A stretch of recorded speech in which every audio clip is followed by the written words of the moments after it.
makanan yang diproduksi dari dapur itu beracun, ya. Kita harus membedakan mana beracun, mana yang misalnya sudah basi atau apa ya. Kalau beracun, maka yang terlebih dahulu kena dampaknya itu adalah orang-orang yang bekerja di dapur tersebut. Apakah sebuah dapur itu dengan sengaja memproduksi makanan terus dikasih racun? Kita belum tahu. Tapi nampaknya nggak mungkin itu ya, Nah, Bang. itu kan, ini kan logikanya begitu kan.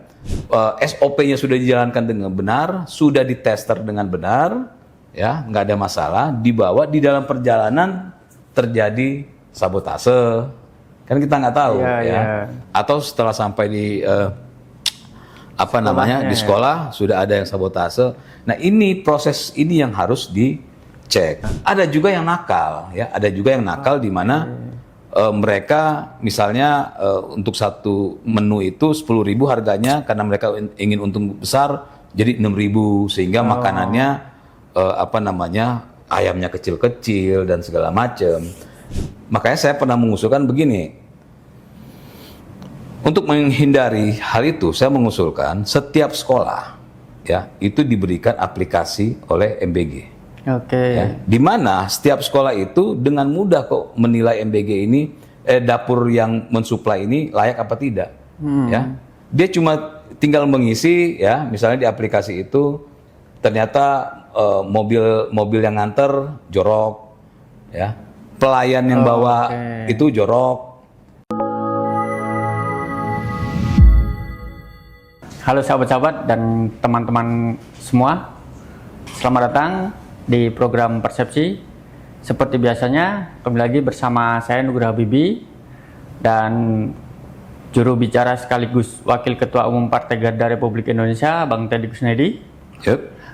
Ya Bang, pada kesempatan yang indah ini kita akan sedikit memperbincangkan program prioritas yang dampaknya ini digadang-gadang memberikan efek yang luar biasa pada generasi emas. Kita mulai tentang ini Bang, MBG Bang, makan bergizi gratis. Yeah. Nah, baru-baru ini tuh ada sejumlah kejadian yang disorot. Salah satu yang menyedot perhatian ini terkait dengan keracunan. Yeah. Nah, data dari Jaringan Pemantau Pendidikan Indonesia ini beberapa minggu lalu itu ada sekitar total 11.566 siswa yang keracunan akibat MBG ini. Nah, kira-kira menurut Bang Teddy keracunan ini seperti apa tanggapannya? Ya, makasih ya Mas Habibie. Jadi saya juga memantau terkait pemberitaan ada keracunan, ya, anak-anak sekolah makan makan bergizi, ya, yang disuplai dari dapur-dapur itu ada yang keracunan gitu kan. Saya selalu bilang begini nih, ini kita berpikir pakai akal sehat saja lah. Kalau makanan yang diproduksi dari dapur itu beracun, ya, kita harus membedakan mana beracun, mana yang misalnya sudah basi atau apa, ya. Kalau beracun, maka yang terlebih dahulu kena dampaknya itu adalah orang-orang yang bekerja di dapur tersebut. Ya, kenapa? Karena kan di sana ada QC-nya, ya. Jadi ketika diproduksi makanan itu, ya, di sebuah dapur, di sebuah titik, ya, tentu kan ada quality controlnya, ada yang memeriksa semua bahan-bahan makanan, ya, sampai bagaimana proses memasaknya, gizinya bagaimana, ya, sampai nanti ketika sebelum dibawa keluar tentu sudah melalui namanya tester food, ya. Nah, kalau, ya, kita bicara beracun dulu nih, kalau itu beracun, ya, maka otomatis makanan itu nggak akan jadi dikirim ke ke mana, sekolah-sekolah, ke sekolah, karena yang keracunan duluan tuh QC-nya di sebuah dapur, ya. Jadi karena kan kalau kita bilang beracun itu adalah ketika orang makan langsung ada reaksinya kan, ya langsung ada reaksi orang keracunan gitu kan. Beda kalau misalnya makanan yang basi atau kurang sehat, yang nanti malam baru dia berasa sakit perutnya gitu kan. Dan itu pun ya kita semua lah pasti pernah merasakan ketika makan ya, pas makanan kita lagi makan, loh kok ini makanannya kurang enak. Itu kita udah tahu kan, namanya lidah kita bisa merasakan ini udah kurang enak atau basi dan segala macam. Pasti kita tinggalin kan. Beda kalau namanya racun ya. Kita mencicip, racunnya sudah masuk, walaupun kita buang itu makanan nggak jadi kita telan, racunnya sudah bereaksi gitu kan. Nah, apakah ya, sebuah dapur itu dengan sengaja memproduksi makanan terus dikasih racun? Kita belum tahu. Tapi nampaknya nggak mungkin itu ya. Nah Bang. itu kan, ini kan logikanya begitu kan, karena dia tentu akan merusak usahanya sendiri gitu kan. Nah itu yang pertama. Yang kedua, yang pasti kalau itu makanan keluar ya, sebelum sampai ke anak-anak sudah keracunan dulu nih yang orang dapurnya kan, ya, testernya. Jadi memang yang menurut saya masih kurang itu adalah ketika ada hal seperti ini sudah harus yang namanya proses hukum berjalan. Ya. Proses hukum harus berjalan. Dilihat apakah benar sebuah dapur ini itu sengaja meracuni makanan. Ya, bukan makanan basi, kita bisa meracuni makanan.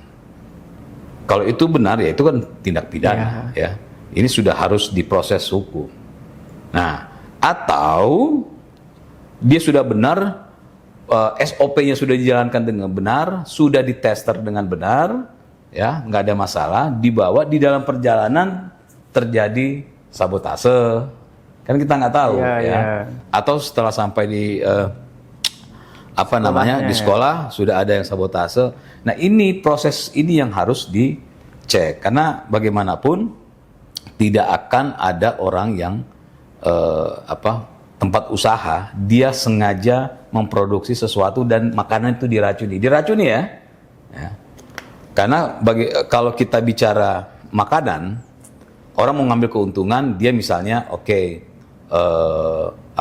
ngambil sayur yang kemarin yang udah 2 hari, maksudnya baru dia masak gitu kan, itu kan mengurangi kualitas gizi aja ya, bukan racun.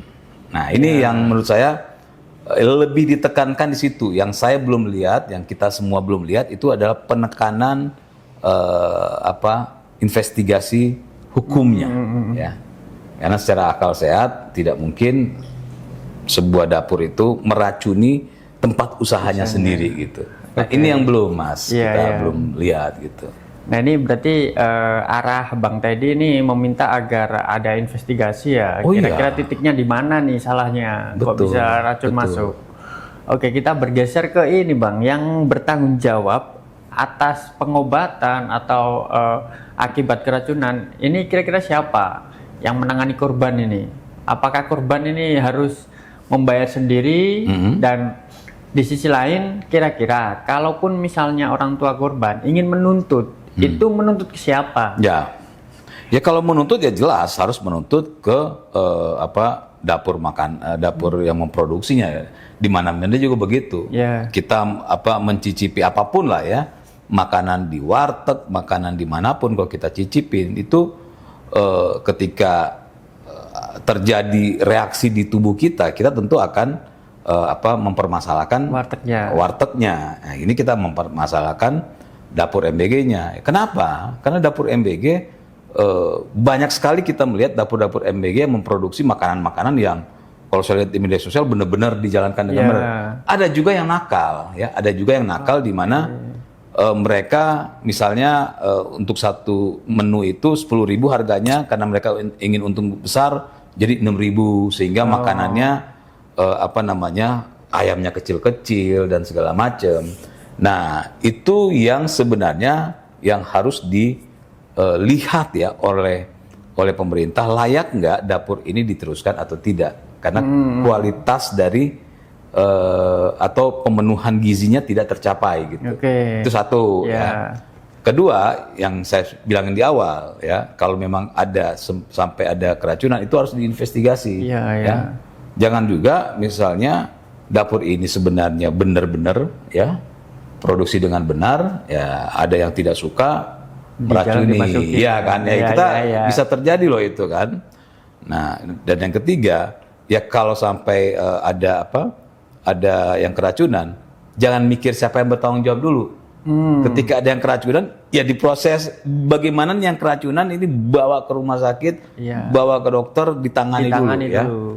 Soal siapa nanti yang bayar, kalau memang ternyata yang harus bertanggung jawab MBG, ya MBG yang bertanggung jawab ketika memang terjadi kelalaian.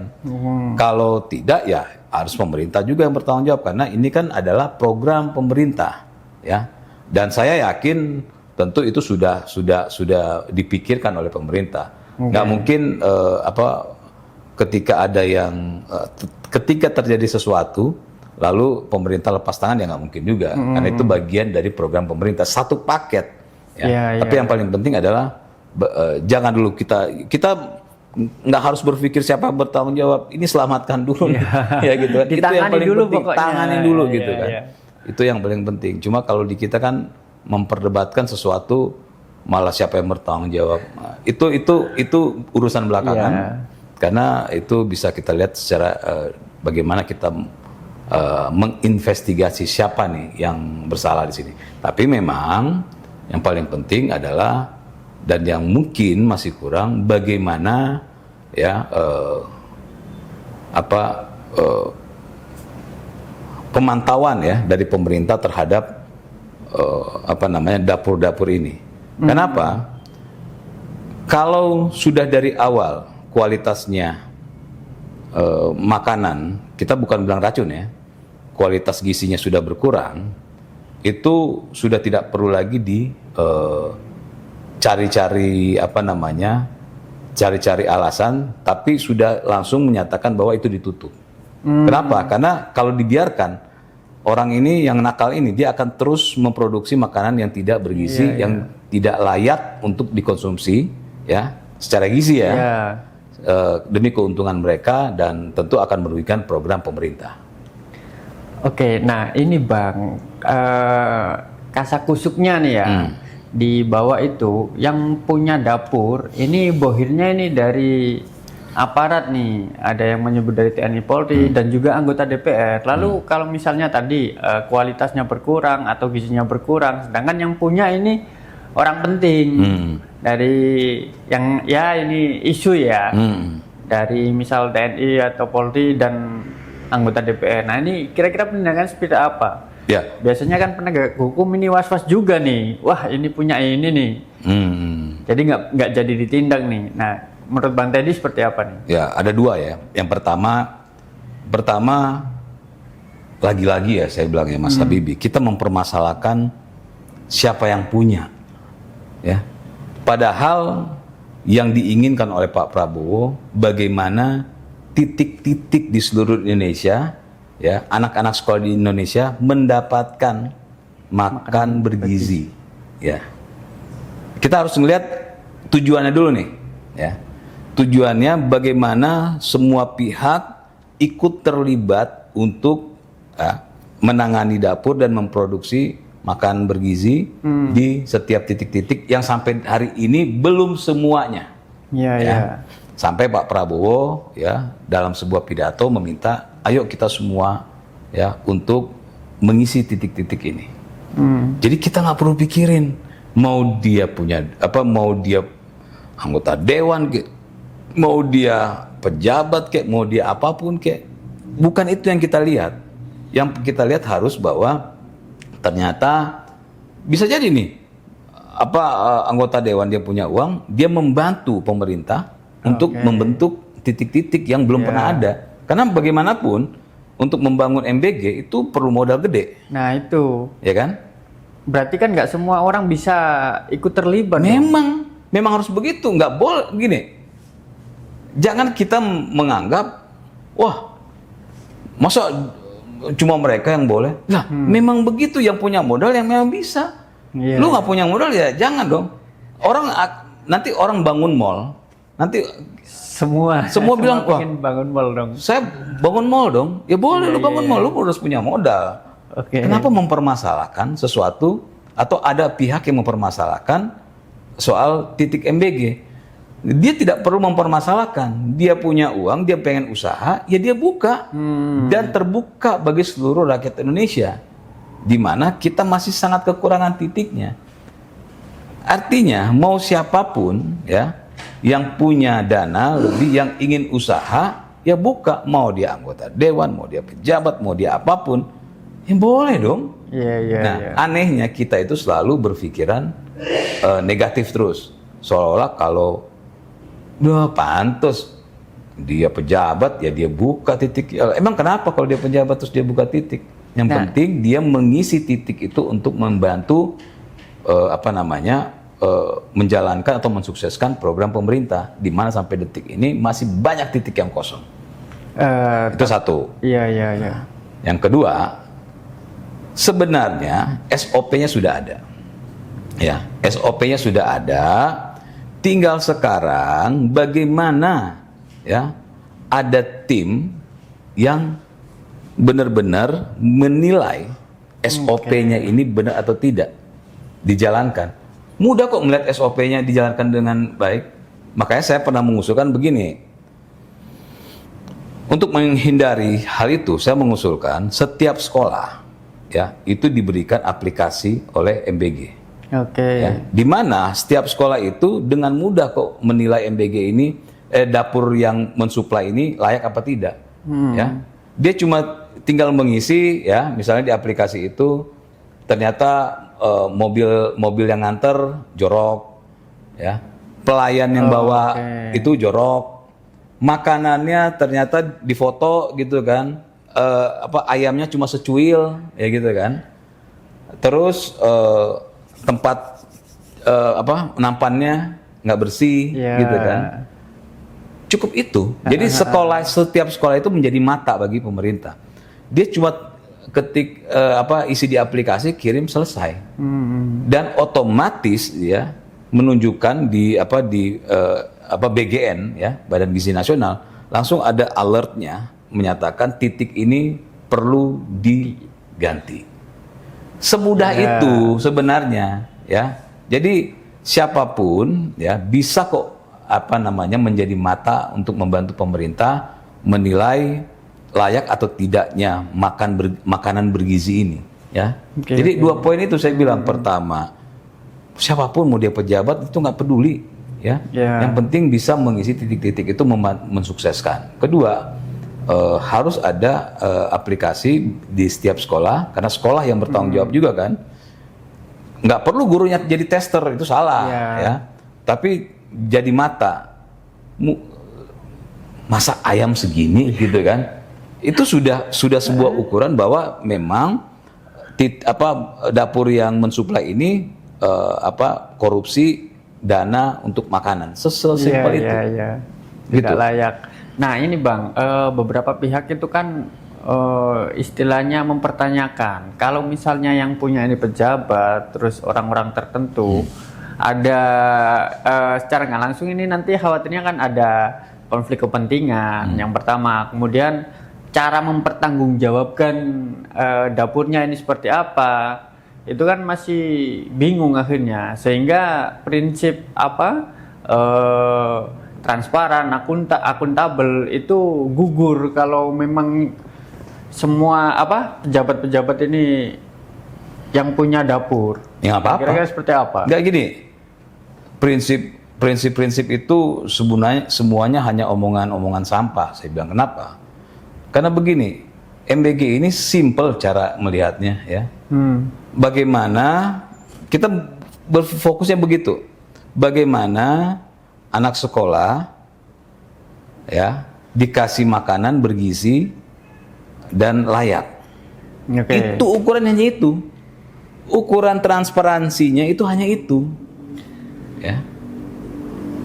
Selama itu layak, selama itu sesuai, ya, maka nggak ada urusan mau itu yang dapat pejabat, mau itu yang dapat influencer, mau dapat artis, nggak ada urusan.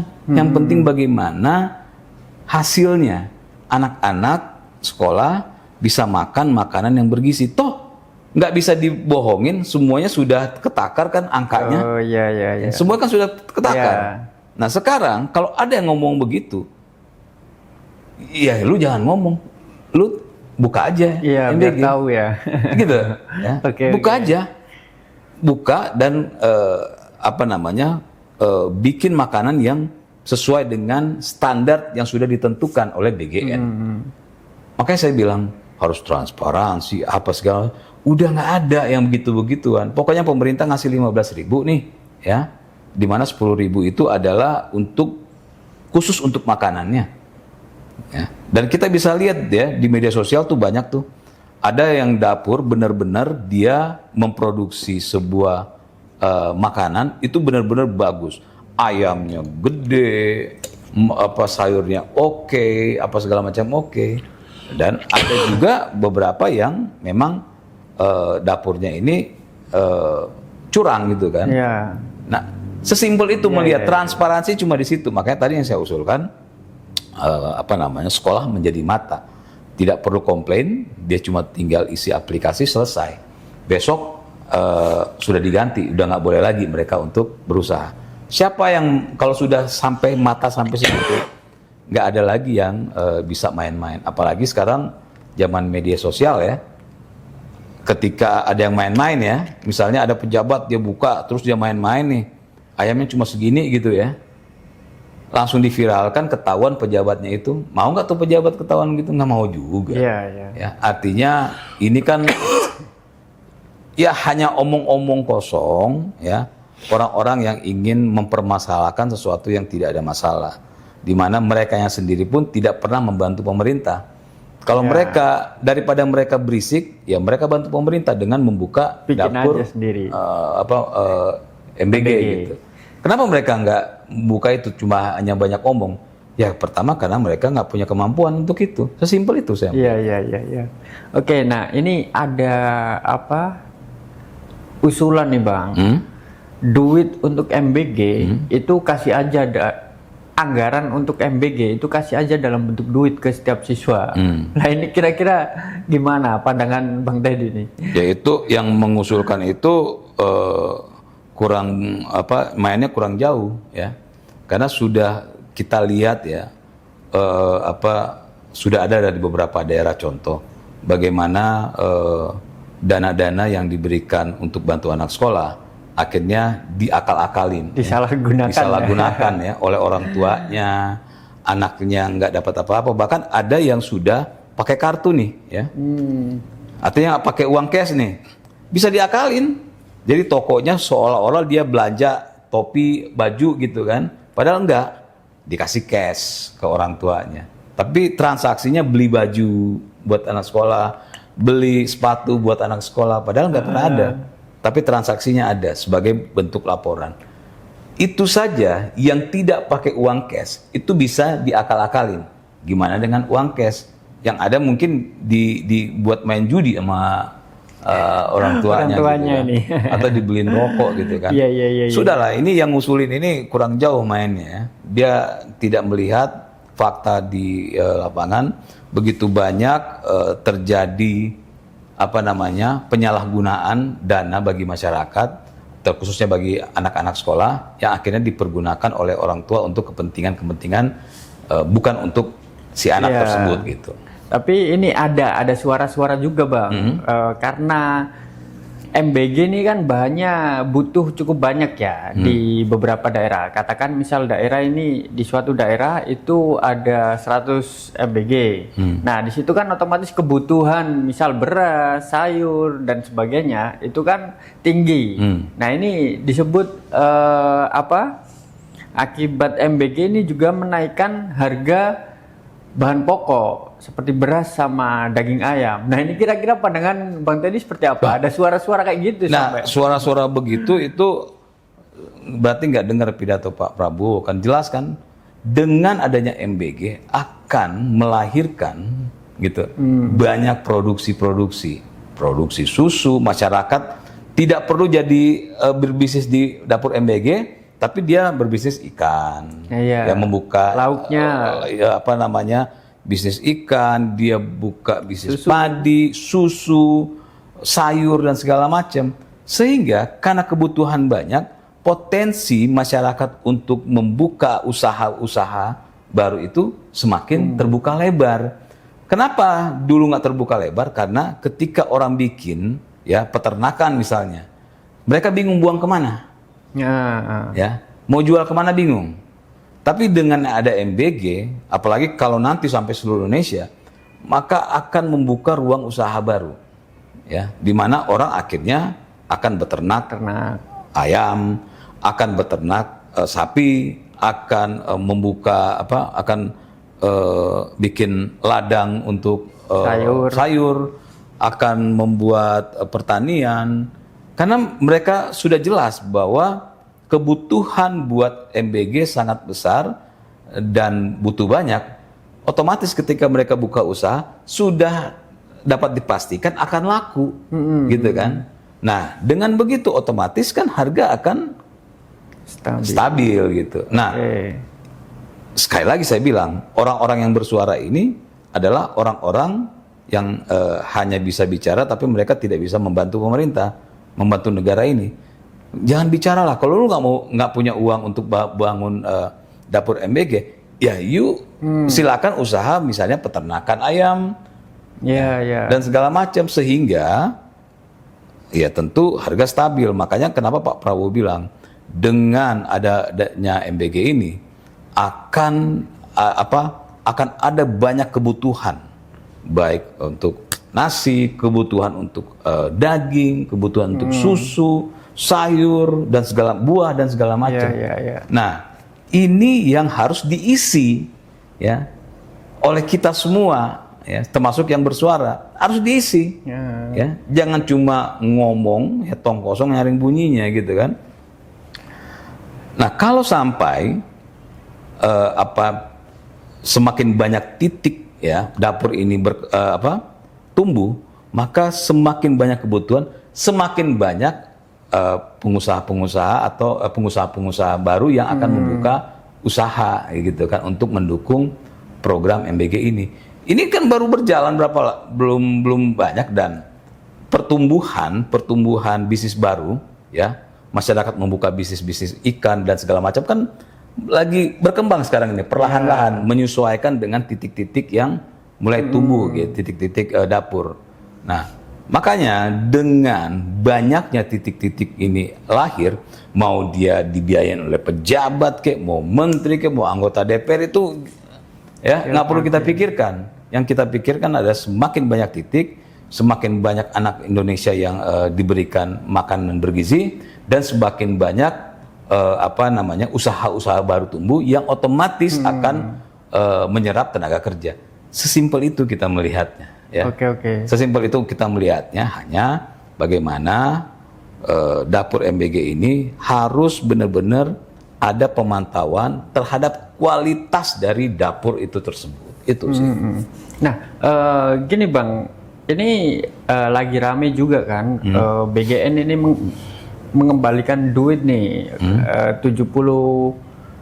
70T kalau nggak salah ya, karena tidak terserap dengan dapur-dapur ini. Nah, kira-kira pandangan Bang Teddy seperti apa? Apakah ini adalah bentuk masih minimnya dapur-dapur atau seperti apa nih? Ya, masih minimnya dapur-dapur itu, karena kan yang diinginkan oleh Pak Prabowo, ya, oleh pemerintah adalah dana itu benar-benar terserap kan, dibangun titik-titik ini kan. Nah, yang dipermasalahkan sekarang adalah yang harus mulai digadangkan oleh pemerintah adalah bagaimana akses orang untuk membuka dapur itu dipermudah. Gitu. Ya. Bagaimana orang cukup membuka aplikasi, dia tahu titik ini kosong dan dia bisa daftar, gitu. Ya. Kalau sekarang masih agak sulit nih, saya lihat gitu kan. Jadi itu yang perlu dilakukan sehingga orang dengan mudah untuk membuat titik. Kedua, tidak perlu lagi mempermasalahkan mengenai siapapun orang yang membangun dapur ini, ya. Karena yang komplain itu ternyata nggak punya duit juga ternyata kan. Makanya kerjaannya nyari duit cuma dengan komplain. Iya. Jadi abaikan omongan-omongan orang-orang yang tidak punya kapabilitas itu dan kapasitas. Nah, dan ketiga adalah ya yang saya bilang tadi, setelah itu semua ada, pemerintah harus menguatkan yang saya bilang tadi adalah quality control terhadap dapur itu, sehingga tidak ada lagi dapur yang mencoba bermain-main, di mana penegakan hukum terhadap pihak yang bermain-main itu harus benar-benar dilaksanakan. Dan saya yakin semua orang kalau 3 poin itu diterapkan itu akan cepat ya pemenuhan titik-titik dapur itu terjadi. Kenapa? Karena tidak ada orang yang tidak ingin. Ini kan kita bisa bilang bisnis ini. Bohong kalau bukan bisnis ya. Dan orang butuh keuntungan. Dia membangun dapur, dia butuh keuntungan. Ya. Makanya ketika dia bangun dapur, hitungannya gue untung. Bagaimana gue bisa bertahan bisnis ini dengan memproduksi sesuatu yang bagus. Kalau ada tim yang main-main, timnya itu bisa dipidana gitu kan. Jadi lebih safe sebenarnya kalau penegakan hukum dan pemantauan itu lebih diperkuat, lebih akan membuat para pengusaha, orang-orang punya uang untuk berinvestasi di dapur ini gitu. Oke. Nah ini Bang, dapur ini kan otomatis nggak merata juga kan nantinya, karena di setiap titik itu dibatasi kuota siswa kan. Ya. Nah ini kira-kira nanti pemerataannya seperti apa kalau seperti itu kan? Akan merata, semuanya tentu akan merata karena kan dia mengikuti titik-titik sekolah kan. Ya, nanti semua akan merata. Kalau sekarang ini kan kita ngelihat belentang-belentong ya itu karena ada yang buka di titik ini aja, yang ini belum, sehingga sekolah ini belum bisa tercover gitu kan. Sebenarnya nanti kalau semua titik sudah rata begitu ya. Bakal rata, nggak ada. Jadi ini bagian dari proses ya, yang harus kita lihat bahwa proses ini tentu penentuan titik bukan dari pemerintah ya, tapi dari orang-orang yang ingin di titik itu kan. Artinya pemerintah sudah nih semua titik udah ada, kan pemerintah nggak mungkin maksa, Mas kamu harus di sini, nggak mungkin kan. Ya. Tergantung lokasi si pengusaha membuka di mana, itu yang diinginkan itu yang dibuka. Makanya semua belentang-belentong. Nanti kalau sampai 100% ya semua terisi, nggak ada masalah sebenarnya. Oke Bang, kita geser sedikit ke regulasinya. Nah ini banyak suara juga yang menyebut sampai saat ini program MBG belum memiliki dasar hukum nih. Belum ada dasar tapi udah jalan. Kira-kira seperti Sudah apa ada Bang? perpres kan? Masih draft ini sepertinya kan? Enggak, perpres sudah ada. Gini, nggak mungkin ya negara membuat sebuah sebuah program yang harus mengeluarkan pembiayaan dari APBN, itu nggak ada aturan, itu sangat-sangat nggak mungkin gitu kan. Yang diomongin itu ya, yang saya tahu itu adalah undang-undangnya. Orang itu membicarakan bagaimana undang-undangnya, bagaimana nanti kalau Pak Prabowo saya menjabat apakah ini diteruskan atau tidak, karena semuanya kan bukan melalui undang-undang. Kalau undang-undang siapapun presidennya tetap harus menjalankan. Ya. Nah ini yang sebenarnya sedang dibicarakan. Tapi kalau dasar hukumnya peraturannya ya sudah ada. Mana ada negara mengeluarkan biaya dana APBN tanpa ada aturan, nggak mungkin. Itu sangat-sangat nggak masuk akal ya. Karena itu jelas menyalahi, nggak mungkin. Nah sejauh ini kabarnya masih draft begitu nggak sih? Nggak, itu sudah ada. Semua aturan sudah ada.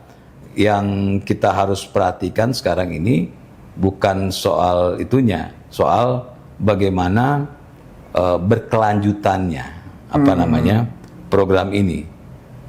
Makanya saya setuju ada beberapa pihak mengatakan, ayo dong DPR dan pemerintah coba dilegalkan dalam bentuk undang-undang sehingga ini bisa dipakai sama siapapun presiden berikutnya gitu ya. Karena sudah kewajiban setiap presiden untuk menjalankan undang-undang.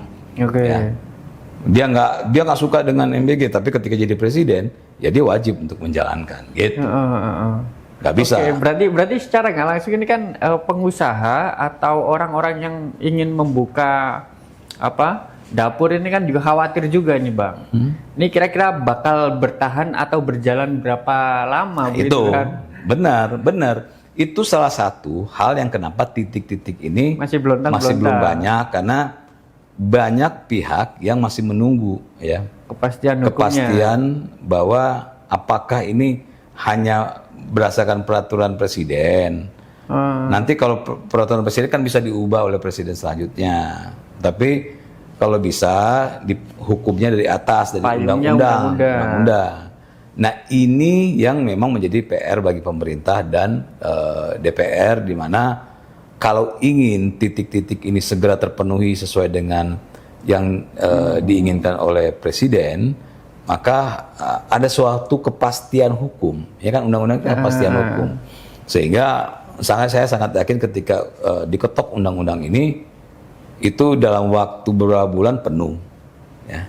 Apa titik-titik ini penuh? Itu begini, seseorang itu, kenyamanan seseorang untuk berinvestasi tentu dia harus melihat jangka panjang kan.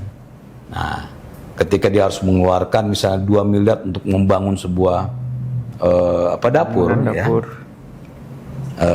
Dia akan berpikir, ini untung gua, balik modal gua berapa tahun nih? Misalnya balik modal gua 2 tahun atau 3 tahun. Dia baru balik modal, baru mau menikmati, tiba-tiba perlu MBG ditutup gitu kan, berarti ya, itu yang akhirnya menjadi pertimbangan.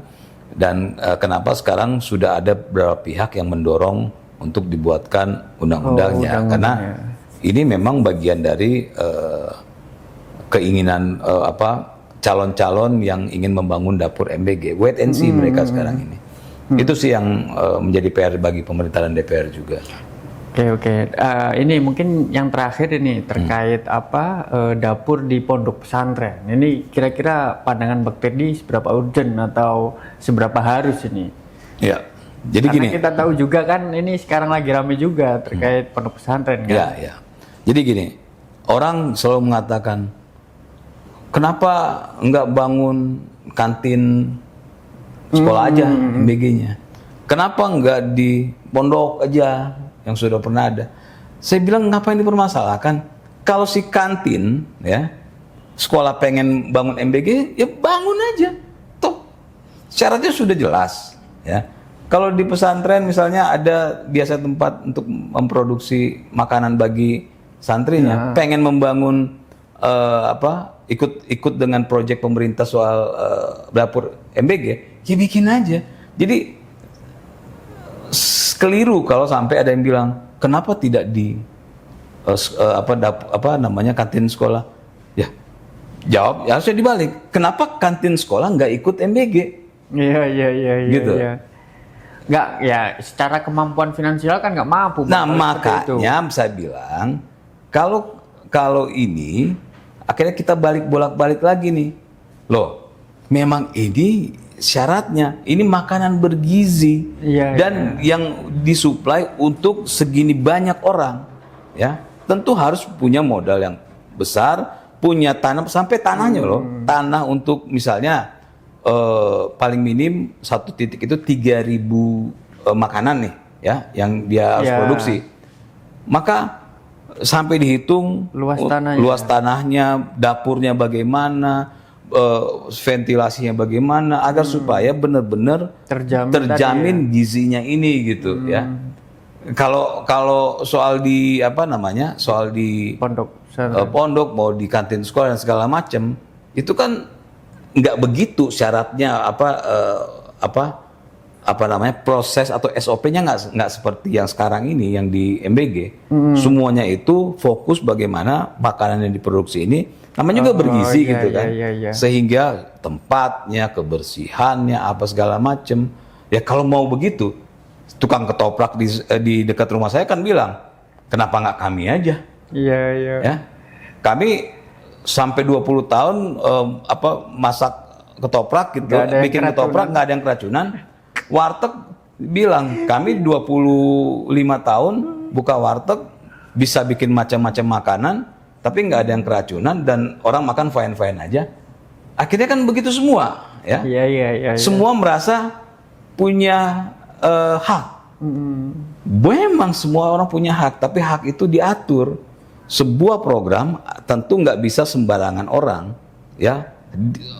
Dia harus mengikuti aturan yang sudah dibangun oleh Badan Gizi Nasional. Ini loh kualitas dapur yang harus kalian buat untuk memproduksi makanan bergizi, di mana di situ ada ahli gizinya, ahli macam-macam lah sampai quality controlnya. Jadi bahasa-bahasa seperti itu nggak perlu banyak kita dan saya berharap pemerintah nggak perlu menanggapi yang gitu-gituan. Tinggal jawab aja kalau misalnya ada sekolah kantin yang pengen bangun, kami mau bangun apa dapur MBG, silakan ikutin aturan. Tapi kami nggak punya uang ya jangan bikin, sesimpel itu. Iya. Kalau kamu nggak punya uang ya jangan bikin. Karena kualitas ya berhubungan dengan pendanaan juga. Iya. Gitu. Ya, oke, mungkin itu perbincangan kita terkait dengan makan bergizi gratis. Jangan lupa ya, like dan subscribe channel Partai Garda Republik Indonesia. Salam.